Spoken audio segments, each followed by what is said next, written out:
추운 올 겨울에도 히트앤다드 히트텍을 입으시며 역시 발열 내복은 따뜻하군 라고 생각하고 계신가요? 오늘 설명과 함께 소개드릴 제품들을 보시며 여러분은 이제 내복을 구매하실 때 발열이란 단어에 더 이상 매력을 느끼지 못할 겁니다. 패션을 좋아하시는 패션을 좋아하실 여러분 반갑습니다. 몇 년 전부터 이 단어가 빠지면 어색할 만큼 내복 광고나 포장에 많이 사용되고 있습니다.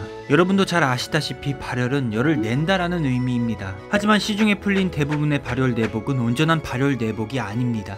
앞에 중요한 수식어를 의도적으로 뺀 기능성 내복이죠. 왜 그런지 유명한 히트텍부터 볼까요? 히트텍의 원단은 착용자가 땀, 즉 수분을 배출해야 수분이 이동하면서 열이 발생합니다. 국내 브랜드의 탑10, 스파오, 그리고 에이세컨즈의 발열 네이도 같은 원리죠. 히트앤다드와 BYC 내복의 발열 원리는 조금 다른데요. 바로 빛이 필요합니다. 빛의 여러 색 중 적외선에 반응하여 열을 냅니다. 이런 두 원리를 알고 나니 생략된 수식어가 뭔지 예상이 되시나요? 우리가 발열 네이라고 부르는 것들은 열을 내는데 뭔가가 하나 더 필요합니다. 그 하나의 조건, 네, 바로 조건부 발열 내복입니다. 특정 조건 하에서만 발열을 한다는 의미입니다. 그러니 이런 조건이 없다면 발열의 기능이 없는 일반 네이와 다를 바 없습니다. 히트텍 같은 흡습 발열 소재의 경우 땀이 안 난다면 발열을 하지 못하고, 히트앤다드 같은 적외선 발열 소재의 경우엔 기온이 더 내려가는 밤에는 발열을 하지 못합니다. 특히 땀으로 발열을 하는 내복 같은 경우 필요 이상의 땀을 분출하면 초반에만 살짝 발열을 하고 과한 수분으로 인해 오히려 시간이 지날수록 더 춥게 느껴지는 경우도 있죠.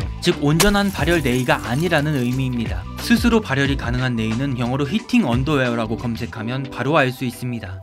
실제 내부에 발열을 하는 열선이나 장치가 있어서 충전하여 사용하거나 온오프 버튼이 있기도 합니다. 입을 수 있는 전기장판과 같은 느낌이죠. 하지만 이런 옷들은 번거롭고 세탁 관리가 까다로워서 선호되지 않습니다. 이런 사실들을 바탕으로 저희 시청자분들은 더 이상 발열이란 단어를 더 따뜻함이라고 해석하지 않으셨으면 합니다. 물론 안 입는 것보다야 훨씬 보온성을 높일 수 있지만 그것은 어디까지나 발열 때문이 아닌 원단의 두께, 겹겹이 입는 레이어드 방식 등 일반적인 내복이 갖는 보온력과 동일합니다. 게다가 우리가 편하고 따뜻함을 느끼는 요인은 보온에만 있는 것이 아니죠. 어떤 분들에게 혹은 어떤 상황에서 어떤 기능이 중요한지 제가 준비한 몇 가지 내복들을 살펴보며 이해를 돕겠습니다. 파타고니아는 환경을 생각하는 브랜드로 잘 알려져 있습니다. 최근에는 브랜드의 설립자가 파타고니아의 지분 98%를 환경단체에 넘겨서 옷을 팔면서 무슨 환경 타령이냐는 언론들의 입을 다물게 만들었죠. 이런 브랜드의 제품일지라도 단순히 환경 보호만을 목적으로 이런 가격을 지불하진 않습니다. 구매자는 제품에 대한 만족이 우선이니까요. 파타고니아는 그런 만족스러운 좋은 제품을 만들기 위해, 그러면서도 환경을 보호하기 위해 기술 개발에 많은 투자를 한 브랜드입니다. 캐필렌이라 불리는 이 제품들도 재활용 소재가 들어갔음에도 기능성이 매우 뛰어납니다. 무엇보다 추운 겨울에도 활동이 많아 땀을 자주 흘리시는 분들에게 말이죠. 먼저 이 옷을 볼까요? 에어쿠르라고 불리는 이 제품은 베이스 레이어에 속하는 내복입니다. 베이스 레이어는 내부의 땀을 흡수, 제거하는 흡습 속건에 초점을 둔 내복이죠. 이 내복의 가장 큰 특징은 원단의 소재입니다. 메리노 울은 울 컨텐츠에서 설명드렸다시피 양의 품종 중 하나입니다. 양의 품종 중에서도 얇고 부드러워서 고급 스웨터류에 자주 볼 수 있죠. 요즘은 합성 섬유도 촉감이 좋은데 굳이 내복에 메리노 울을 쓸 필요가 있을까? 라고 생각하시는 분들이 계실 것 같습니다. 게다가 울은 내구성이 약하고 수분을 흡수는 잘하나 방출을 못하는 소재입니다. 그럼에도 불구하고 우리 내복에 쓰이는 이유는 따로 있습니다. 가는 털을 꼬아서 실을 만들기 때문에 실 자체의 공기 함유량이 높습니다. 그 함유된 공기는 열을 전달하는 정도가 다른 물질에 비해 낮아서 내부의 열을 보관하는 데 용이하죠.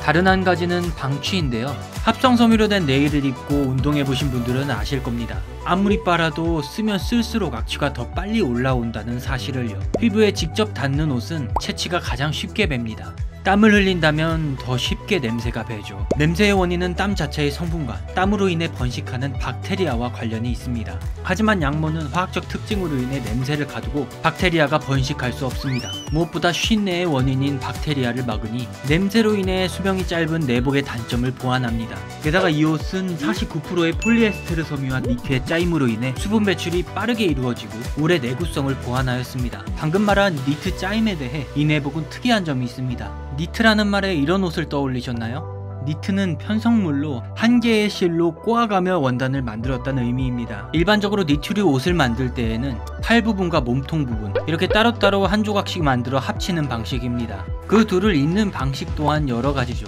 하지만 이 내복은 입체적으로 한 번에 짠 옷입니다. 그러다 보니 연결 부위에 생성되는 걸리적거리는 부분이 없습니다. 게다가 18.5 미크론에 맞춘 섬유의 직경은 피부에 직접 닿는 내복의 중요한 촉감을 고려한 디테일들입니다. 파타고니아의 두 번째 제품입니다. 이름에 Thermal이라고 적혀있듯 보온에 초점을 둔 내의입니다. 하지만 여기에 쓰인 원단을 확인해보면 이것 또한 습기에 많은 신경을 쓴 것을 알 수 있습니다. 폴라텍 파워 그리드라고 하는 원단입니다. 아시는 분들은 다 아시는 폴라텍은 1906년 몰든밀에서 시작된 섬유 회사입니다. 81년 합성섬유 플리스 개발을 시작으로 까다로운 환경에서 사용되는 직물들을 계속 개발하고 있는 실력 있는 회사죠. 폴라텍 파워그리드는 파워드라이의 발전된 니트 짜임입니다. 간단히 말하면 겉면과 속면이 다른 이중 구조를 가졌는데요. 속면은 물과 친한 성질을 가져서 빠르게 피부의 수분을 흡수합니다. 그렇게 흡수된 수분은 속면보다 밀도가 높은 겉면으로 이동하고요. 겉면이 이 수분을 옷 전체로 분산시켜서 효율적으로 증발을 합니다. 이런 일련의 과정으로 착용자는 땀이 나도 청량감을 느낄 수 있죠. 이 원단은 재활용 폴리에스테르와 스판덱스가 쓰였습니다. 그러니 울이 들어간 이전 모델과는 다르게 이 재질은 악취를 내는 박테리아에 취약합니다. 그래서 하이큐퓨어라는 가공이 들어갔습니다. 섬유에 박테리아를 막는 성분이 들어가 악취를 예방합니다. 지퍼가 앞쪽에 들어가서 불편할 것 같지만 내부에 테이핑이 잘 되어 있어 쓸림이 없습니다. 소매 쪽에 달린 끈은 옷을 입을 때나 움직일 때 팔 쪽이 말리는 것을 방지하는 깨알 같은 디테일이고요. 이렇게 이 두 내복의 설명을 들으면서 따뜻함 말고 어떤 점들이 눈에 띄었나요? 바로 습기와 악취죠. 이 두 가지는 착용감과 연관이 있습니다. 아무리 보온성이 뛰어난다 하더라도 땀을 흡수, 배출하지도 않고 축축한 상태가 지속된다면 어떨까요? 그리고 거기에 땀내까지 더해진다면요? 여러분은 그런 내복을 더 이상 입기 싫을 겁니다. 내복의 보온성만큼 방취와 흡습 건성은 또 한 가지 중요한 특징입니다. 다른 브랜드들도 한번 볼까요? 아크테릭스, 기능을 중시하는 캐나다 아웃도어 브랜드입니다. 고프코어룩을 좋아하시는 분들, 등산을 좋아하시는 분들에게 잘 알려진 브랜드죠. 여기서 나오는 내복 또한 내부의 습기와 악취를 고려해 디자인되었습니다. 외관만 보면 두 가지 다른 원단이 쓰인 걸 확인할 수 있는데요. 주된 원단은 페이식 AR2입니다. 이 원단은 100% 폴리에스테르지만 이것 역시 일반적인 폴리에스테르 원단과는 다릅니다. 겉면과 속면이 다른 이중 구조죠. 속면은 물과 친하지 않은 소수성 실이, 겉면은 수분을 빨아들이는 친수성 실이 쓰였습니다. 그래서 피부에 닿는 안쪽은 땀을 흡수하지 않고 겉면으로 전달하는 역할을 합니다.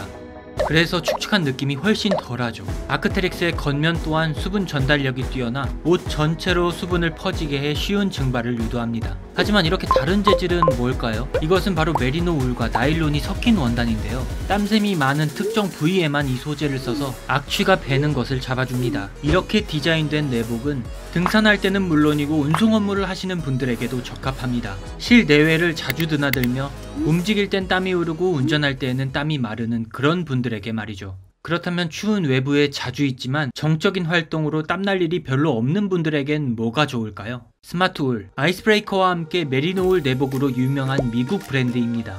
오래된 브랜드는 아니나 좋은 베이스 레이어로 캠퍼와 하이커들 사이에서 입소문이 난 브랜드죠. 메리노 150, 200, 250이라고 적혀있는 모델들이 존재합니다. 이 수치는 무게와 비례하죠. 보시는 것처럼 소재의 비율도 제각각입니다.